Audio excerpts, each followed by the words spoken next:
పాతాళంతో కలిసిపోయి ఉన్నటువంటి భూమిని పైకెత్తి తన దంస్ట్ర మీద నిలబెట్టాడు.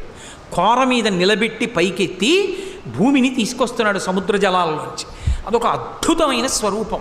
అందుకే శంకరాచార్యుల వారంతటి వారు సౌందర్యలహరి చేస్తూ అమ్మవారి మీద శ్లోకం చెప్తూ, అమ్మవారి పాదం సంసారం అనేటటువంటి సముద్రంలో మునిగిపోయిన వాణ్ణి పైకెత్తడంలో ఎటువంటిది అంటే, సముద్రంలో మునిగిపోయినటువంటి భూమిని పైకెత్తినటువంటి ఆదివరాహమూర్తి యొక్క కోర వంటిది అని. అవిద్యానామంతస్తిమిరమిహిరోద్దీపనగరీ జడానాం చైతన్యస్తబక మకరంద శృతిఝరి దరిద్రాణాం చింతామణిగుణనికా జన్మజలధౌ నిమగ్నానాం దంస్ట్రా మురరిపు వరాహస్య భవతి అన్నారు. దంస్ట్రా మురరిపు వరాహస్య భవతి. అవిద్యానామంతస్తిమిరమిహిరద్వీపనగిరే జడానాం చైతన్యస్తబకం కరంద శృతిఝరి